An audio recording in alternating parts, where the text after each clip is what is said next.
السلام علیکم۔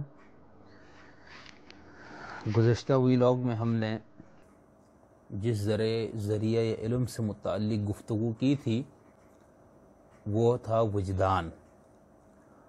آج ہم جس ذریعہ علم پہ گفتگو کریں گے وہ ہے وحی اور الہام۔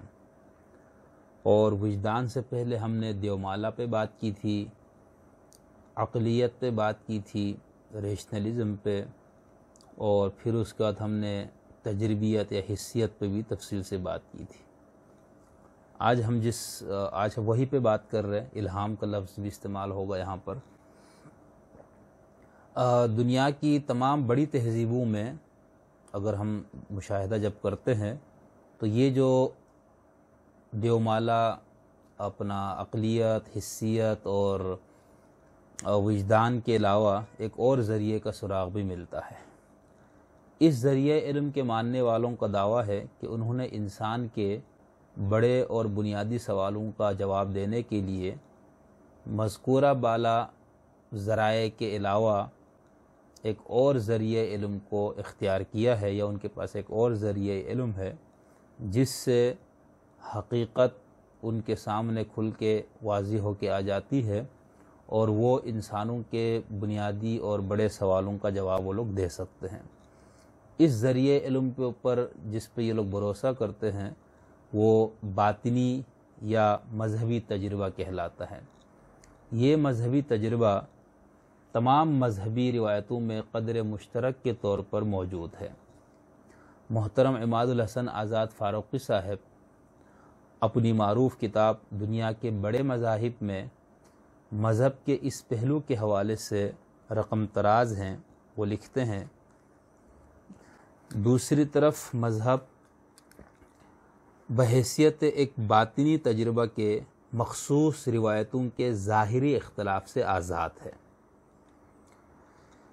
چنانچہ اپنی اس صورت میں مذہب تمام مذہبی روایتوں میں قدر مشترک اور ان کے صفت مذہب سے متصف کیے جانے کا جواز ہے۔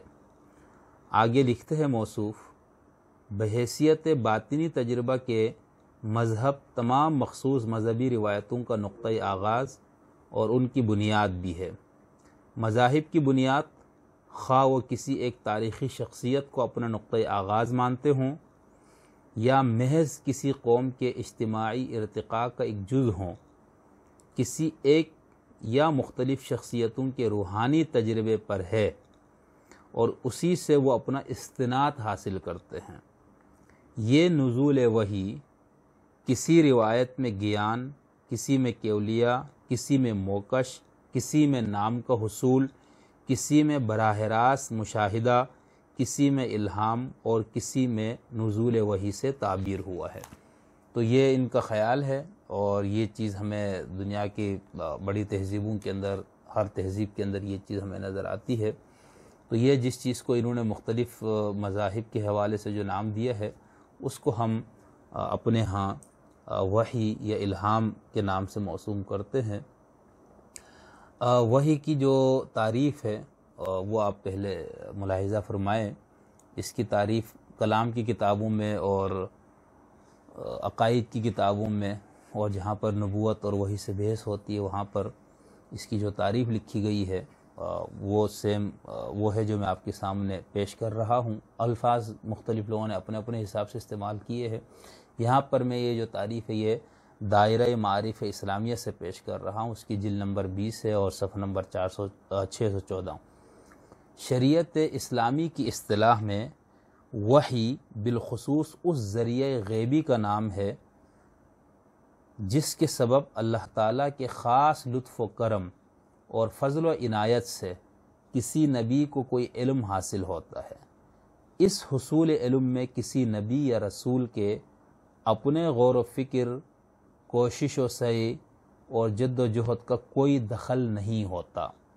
وحی نبوت اپنی خصوصیات کے لحاظ سے دوسری تمام اقسام وحی سے مختلف ہوتی ہے، اور نبی کو پورا یقین اور شعور ہوتا ہے کہ وحی اللہ کی جانب سے ہے۔ تو یہ انہوں نے اس کی تعریف دی ہے۔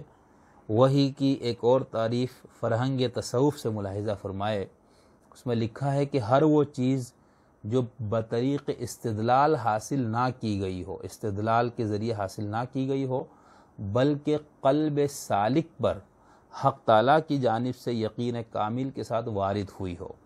القاء ہے یا الہام ہے یا وحی ہے، تو یہ کہہ رہے تینوں نام ہے۔ اس کے بعد وہ لکھتے ہیں کہ ابتدائی حالت القاء اور انتہائی حالت کو الہام اور وحی کہتے ہیں۔ اولیاء اللہ کو الہام ہوتا ہے، انبیاء پر وحی نازل ہوتی ہے۔ الہام بلا کسی فرشتہ کے ہوتا ہے اور وحی فرشتے کے واسطے سے ہوتی ہے۔ اس کے بعد وہ وحی اصطلاحی کی ڈیفینیشن دیتے ہیں کہ وحی اصطلاحی سب سے قوی اور سب سے زیادہ واضح طریقہ ہم کلامی وحی کے نام سے موسوم کیا جاتا ہے۔ وحی اصطلاحی مقرب فرشتے حضرت جبریل رسول کے پاس لاتے تھے، ٹھیک ہے۔ تو یہ انہوں نے وحی کی اور الہام کی جو تعریف دی ہے وہ میں نے آپ کے سامنے پیش کی ہے۔ قرآن مجید کے اندر لفظ الہام تو ایک ہی بار استعمال ہوا ہے، اور باقی جو لفظ وحی ہے وہ بہت زیادہ اس کا استعمال ہے، اور یہ مختلف معنوں میں اس لفظ کا استعمال ہوا ہے۔ مثال اب ان سب کی تفصیل اور ہر آیت پیش کرنے کی یہاں پر ضرورت محسوس نہیں ہو رہی، تو جن معنوں میں یہ قرآن میں استعمال ہے وہ آپ دیکھ لیجئے گا۔ صرف مخفی تلقین کے معنوں میں استعمال ہوا ہے، فطری تعلیم کے معنوں میں یہ لفظ استعمال ہوا ہے، لطیف اور مخفی اشارے کے معنوں میں استعمال ہوا ہے، فطری حکم کے معنوں میں استعمال ہوا ہے، دل میں بات ڈالنے کے معنوں میں، وسوسہ پیدا کرنے کے معنوں میں استعمال ہوا ہے۔ یہ مثبت اور منفی دونوں معنوں میں استعمال ہوا ہے۔ شیاطین کے بارے میں بھی کہ وَإِنَّ الشَّيَاطِينَ لَيُوحُونَ إِلَىٰ أَوْلِيَائِهِمْ، ٹھیک ہے۔ اسی طرح جمادات اور نباتات وغیرہ کے اور حیوانات کے حوالے سے بھی لفظ وحی کا استعمال کیا گیا۔ تو قرآن مجید میں یہ لفظ ان سارے معنوں کے لیے استعمال ہوتا ہے۔ تو عام طور پر جو معروف ہے وہ یہی کہ وحی انبیاء پہ نازل ہوتی ہے، اور ان کو اس میں ذرا برابر شک بھی نہیں ہوتا، وہ اس وحی کو آگے پہنچانے کے مکلف بھی ہوتے ہیں، اور اس کے اوپر ایمان لانے اور اس پر عمل کرنے کے بھی وہ مکلف ہوتے ہیں۔ اس کے مقابلے پہ الہام جس کا تعلق اولیاء اللہ سے ہے، تو اس کے اندر یہ ساری شرائط کا پایا جانا ضروری نہیں ہے۔ مولانا رومی رحمۃ اللہ علیہ کے تصور الہام کے بارے میں قاضی سجاد حسین مترجم مثنوی رومی لکھتے ہیں کہ مولانا رومی وحی اور الہام میں فرق نہیں کرتے ہیں، اور الہامات نیز اس بصیرت کے لیے بھی جو عقل و حس سے ماورا ہے وحی کا لفظ استعمال کرتے ہیں، اور فرماتے ہیں انسان کے حواس ظاہری کے علاوہ انسان میں حواس باطنی بھی ہے، جن سے ان باتوں کا انکشاف ہوتا ہے جو حواس ظاہری کے ادراک سے باہر ہے۔ تو مولانا رومی جو ہے وہ ان دونوں لفظوں کو الگ الگ استعمال کرنے کے حق میں نہیں ہے، وہ ان میں فرق نہیں کرتے۔ آگے یہ لکھتے ہیں کہ مولانا کا یہ بھی خیال ہے کہ جب دل محل وحی ہوتا ہے تو وہ اپنی ملکوتی قوت کو متمثل کر کے پیش کرتا ہے، کوئی دوسری شخصیت پیغام رساں نہیں ہوتی، محسوس یہ ہوتا ہے کہ جبریل کچھ کہہ رہے ہیں، حالانکہ خود نبی کی قوت ملکوتی یہ تمثل اختیار کر لیتی ہے۔ تو آگے انہوں نے اس کو بہت تفصیل کے ساتھ اس کو پیش کیا ہے۔ جو انہوں نے مولانا رومی صاحب کی جو بات انہوں نے بتائی ہے، بعینی ہی یہی بات وحی سے متعلق اور جبریل سے متعلق مسلمان فلسفیوں کا ہے، اور ہمارے ہاں محترم سر سید احمد خان صاحب کا بھی یہی نقطہ نظر ہے۔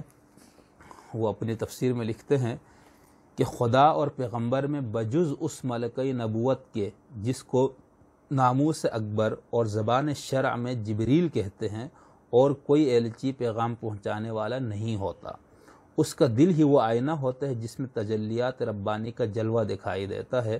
اور یہ پوری تفصیل انہوں نے اپنی تفسیر صفحہ نمبر 24 پہ انہوں نے اس پہ بحث کی ہے، وحی کے اوپر اور جبریل کے اوپر، اور ملائکہ کا ایک خاص تصور ان کا اور مسلم فلسفیوں کا ہے، وہ موجود ہے تمام فلسفے سے متعلقہ کتابوں میں، اور سر سید صاحب کی تفسیر سمیت ان کی جو باقی مضامین و مقالات ہیں ان سب کے اندر بھی یہ موجود ہے۔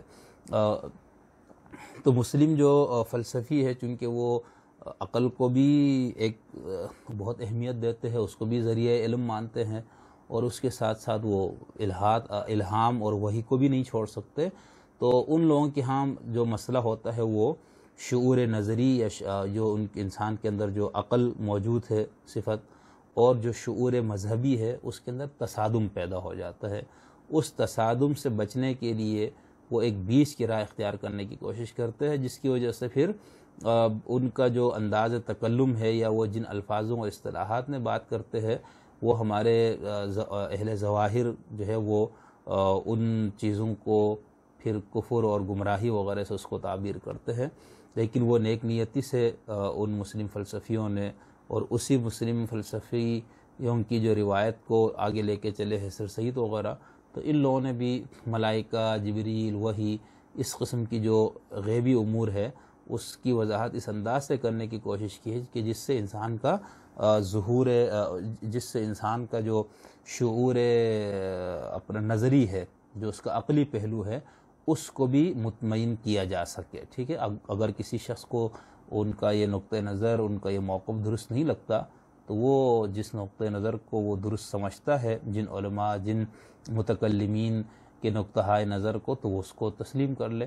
اسی طرح جو فلسفیوں کا اس حوالے سے جو توجیہ اور تشریح ہے، اس انداز کی توجیہ اور تشریح جو ہے وہ ہمیں اپنا مولانا رومی اور شیخ اکبر وغیرہ کے ہاں بھی اسی قسم کی تعبیرات ملتی ہے۔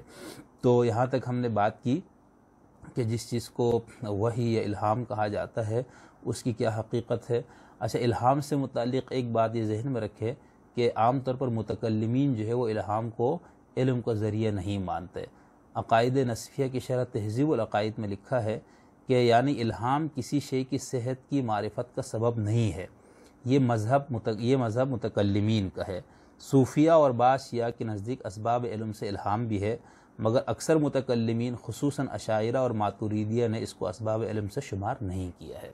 تو آج کی ویلوگ میں ہم نے وحی کی تعریف اور الہام اور اس کی تعریف اور ان دونوں میں تھوڑا سا فرق اس سے بات کی کہ یہ بھی ایک ذریعہ علم ہے، اور مختلف مذاہب کے اندر یہ ذریعہ علم مختلف ناموں سے موجود ہے، تو انسانوں نے ایک اور ذریعہ علم کے اوپر بھی بھروسہ کیا ہے یا اس کو اپنایا ہے اپنے ان بڑے سوالوں کے جواب کے لیے جو اس کو درپیش تھے۔